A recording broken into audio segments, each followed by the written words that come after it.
Savoir avec l'âge. 5 choses que vous apprendrez avec l'âge. En fait, pas nécessairement avec l'âge, mais je pense que ce serait plus avec l'expérience, plus avec la maturité. 5 choses que vous apprendrez avec la maturité. L'âge est donné à tout le monde. Tout le monde vieillit, vous savez. Même les idiots aussi vieillissent. La maturité, par contre, est réservée à des gens très particuliers. 5 choses à savoir avec la maturité. Première chose, vous ne pouvez pas faire des bonnes amitiés avec des gens faux.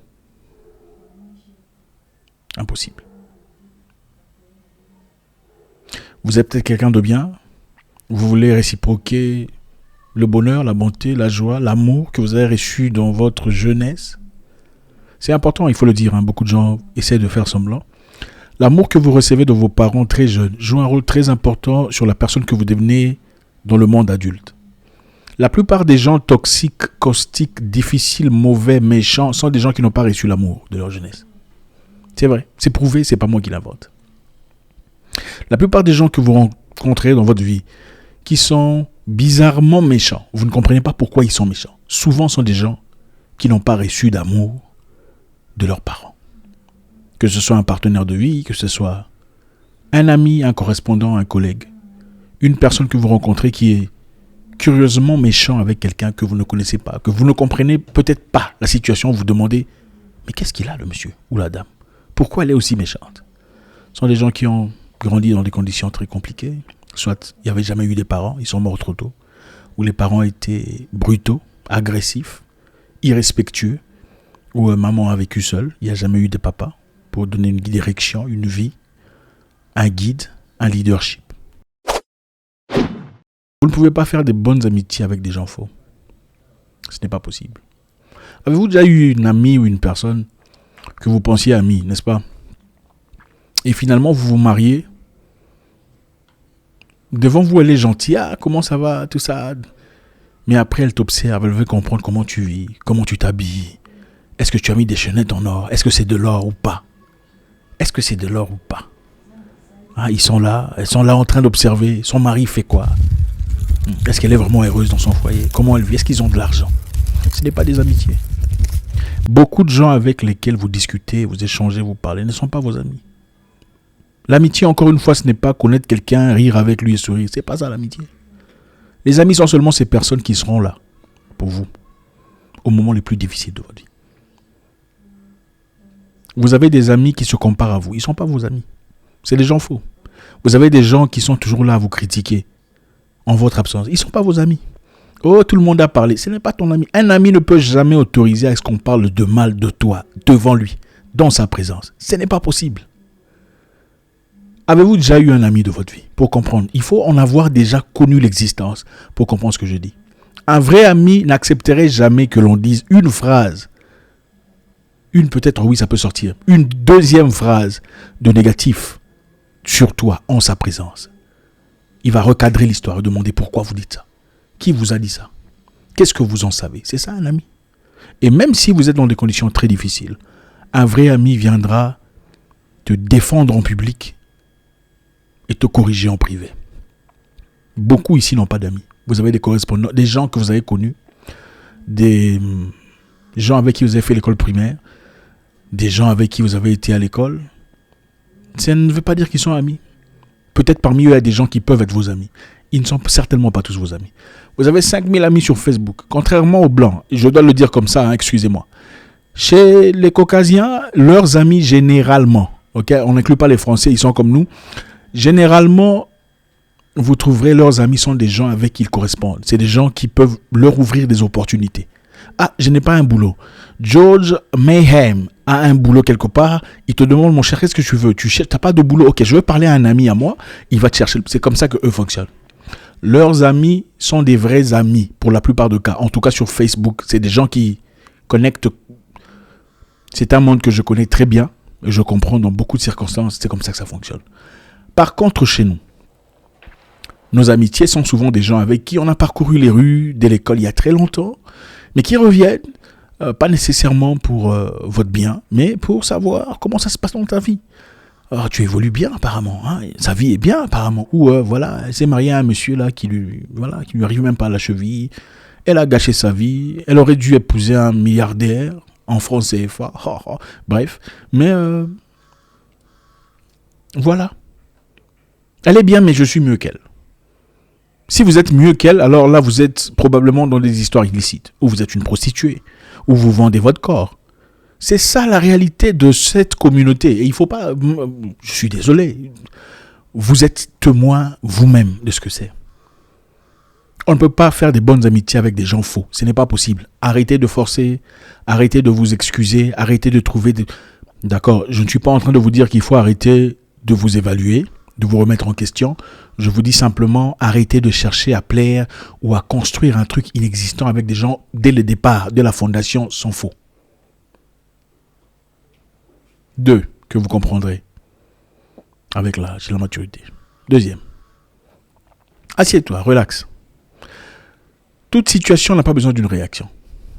Okay? Très souvent, nous sommes pulsés à réagir à chaque fois qu'on est contrarié ou attaqué, on se sent stressé. Ça semble être bien. Je veux recadrer cette fille. Je veux remettre les choses à l'ordre. Dans certains cas, c'est bien. Pour la plupart des cas, ça ne sert à rien. Parce que la réalité est celle-ci, ces gens ne sont pas disposés à vous écouter. Ils ne veulent pas savoir votre version de l'histoire. Ça n'intéresse personne. Vous remarquerez d'ailleurs que pour la plupart des cas, quand vous faites des choses bien, très peu de personnes réagissent pour vous encourager, pour parler de vous, pour vous propulser. Vous avez un business qui fonctionne très bien. Très peu de gens partagent vos business ou vous recommandent. On parle de vous en recommandation, excusez-moi, à d'autres personnes pour vous grandir. Mais faites une petite bêtise.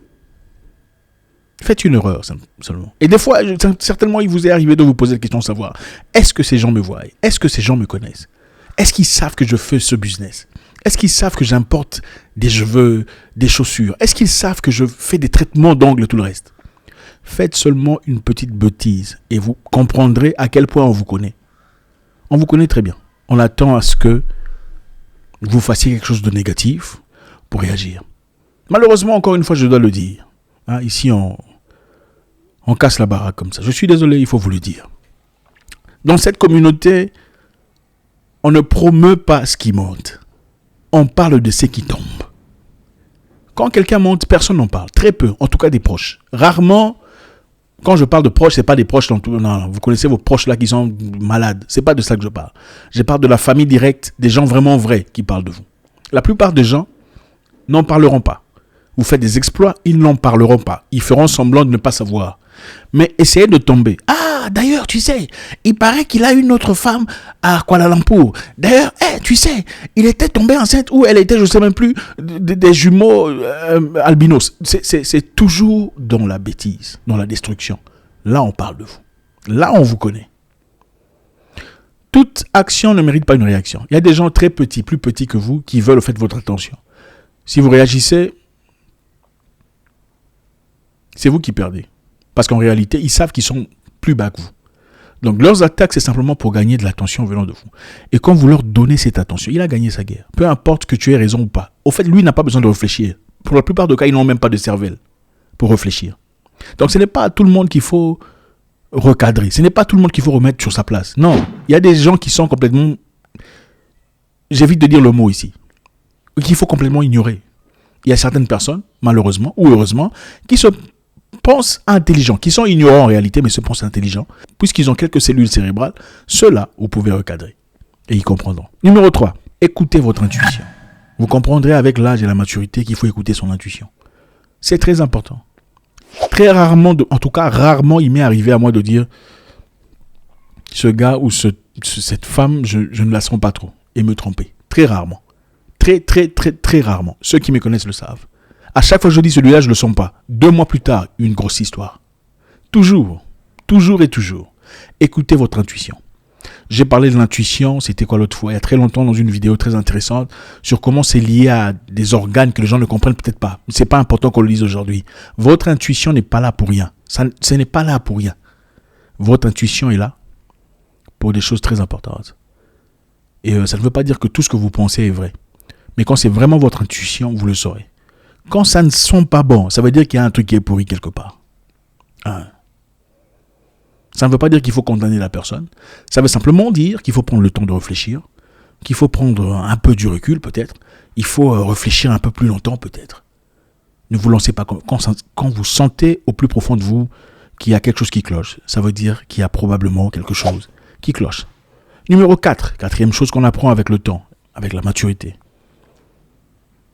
Plus vous grandissez, plus vous gagnez de maturité, moins vous avez besoin d'être accepté.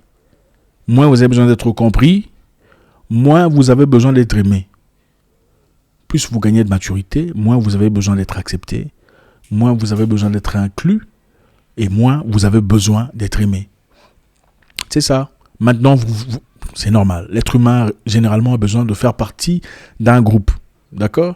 Voilà pourquoi, quand vous faites quelque chose et les gens que vous connaissez vous blâment pour ça, à tort ou à raison, vous avez tendance à vous revoir, c'est-à-dire à changer de veste, changer de position, retourner la veste, c'est-à-dire je pensais qu'il fallait partir à gauche, peut-être qu'il faut rentrer à droite. Faites très attention parce que le fait que 7, 8, 9 personnes pensent une chose et que vous pensez le contraire ne veut pas dire qu'ils ont raison pendant que vous avez tort. Attention, 10 personnes peuvent avoir complètement tort sur un sujet pendant que vous avez raison. Avec la maturité, vous comprenez que vous n'êtes pas obligé de faire des choses pour vous sentir inclus. Vous n'êtes pas obligé d'aller en boîte, acheter du champagne pour tout le monde, pour qu'on dise « Ah, lui aussi, il a de l'argent ». Pendant que vous traversez des moments probablement difficiles dans votre vie, ou qu'il y a des choses plus importantes à faire. Avec la maturité, vous comprenez que ce n'est pas une obligation d'être compris par les gens. Parce que le plus profond, le plus important, c'est d'être compris par soi-même. Être pur dans sa conscience. Hein, vivre selon ses valeurs. Donc, quand on pense que vous êtes au top ou à la mode, n'a aucune importance. Ce qui est important pour vous, c'est vous. Que les gens disent qu'elle fait ça pour ça, elle veut montrer. On s'en fout parce que le plus important, c'est ce que vous pensez. Vous savez, nous vivons dans un monde où quand vous donnez des choses aux gens, quand vous faites la bonne personne, c'est-à-dire quand vous êtes dans la philanthropie ou quelque chose de très similaire, vous allez apporter de l'aide à des gens. Les gens vous critiquent, disant « Ah, il veut montrer aux gens qu'il a de l'argent. Voilà pourquoi il fait ça. » Et si vous ne faites rien, qu'est-ce qu'il faut ? Ils disent que tu n'as rien.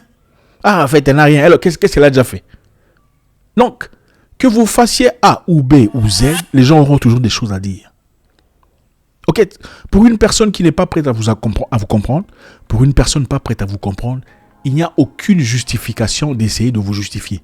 Vivez votre vie. Si on n'aime pas, ils n'ont qu'à aller couper le courant chez vous. On s'en fout. Donc, comprenez une chose. Avec la maturité, vous comprenez, vous n'avez pas besoin d'être inclus. On s'en fout. Vous n'avez pas besoin d'être compris. On s'en fout. Au fait, ceux qui vous aiment n'ont pas besoin de justification. Ils comprendront certainement que tu as fait ce que tu as fait pour une raison, que tu expliqueras peut-être plus tard. Ceux qui ne t'ont pas compris peuvent appeler ton numéro pour demander une justification. Et s'ils n'ont pas ton numéro pour comprendre, alors ils ne sont pas assez près de toi pour te juger. Ils ne te connaissent pas. Numéro 5. Et on va finir. J'espère que vous aimez ce qui se passe. C'est toujours un plaisir d'échanger avec vous. On fait ça avant de finir. Ça ne vous coûte rien. Ça nous fait du bien. On y va. Numéro 5. Avec la maturité, vous comprenez que blâmer les autres pour vos erreurs n'améliorera pas votre vie. Donc vous asseoir là à dire « Ok, ma vie a été gâchée parce qu'un homme est venu dans ma vie. Il m'a abandonné, il est parti. » n'améliorera pas votre vie. Dire que voilà, ma vie n'a pas avancé parce que mes parents sont morts trop jeunes ne ferait rien de positif. Je n'ai pas pu accomplir mes objectifs parce que mes amis m'ont trahi, n'améliorera malheureusement pas. Vous avez peut-être raison dans cette histoire, mais ça n'améliorera pas votre vie. Les hommes intelligents et sages font quoi ? Ils se remettent en question. C'est-à-dire, même si j'avais raison, qu'est-ce qui a poussé à ce qu'on en arrive là ? Comment ai-je permis, moi, dans ma position, à ce que cette personne malhonnête de user de ses malices pour se servir de moi. Une personne sage se remet toujours en question. Ok, j'ai peut-être été victime. Le papa de mon enfant est parti. Mais dans tout ça, qu'est-ce que moi j'ai fait ? Peut-être que peut-être que j'ai pas écouté dans une histoire. Peut-être que j'ai été insolent quelquefois. Peut-être que je n'ai pas pris assez de temps pour le comprendre. J'aurais peut-être dû attendre. J'aurais peut-être dû précipiter les choses. J'ai peut-être été trop ouverte. Ou quelque chose de comme ça. Dans tout ce qui s'est passé, une personne mature se remet toujours en question quelque part. Si vous ne vous remettez pas en question, vous pensez que c'est toujours la faute des autres. Ah oui, il m'a manipulé. Ah oui, il m'a fait ça. C'est bien. Bon courage dans cette façon de réfléchir. Mais croyez-moi, même si vous changez de personne, vous revivrez les mêmes histoires avec différents personnages. Ce ne sont pas les personnes qui sont les problèmes. Le problème, c'est au plus profond de vous. Vous avez été un plat assez prêt, assez bien pour être dégusté dans la méchanceté et la manipulation. Alors, comment est-ce que je fais pour devenir une personne amère, assez amère pour ne pas être dégusté dans la manipulation? C'est une façon de réfléchir. Merci infiniment les amis, c'est toujours avec beaucoup de plaisir qu'on échange. Vous savez comment ça se passe.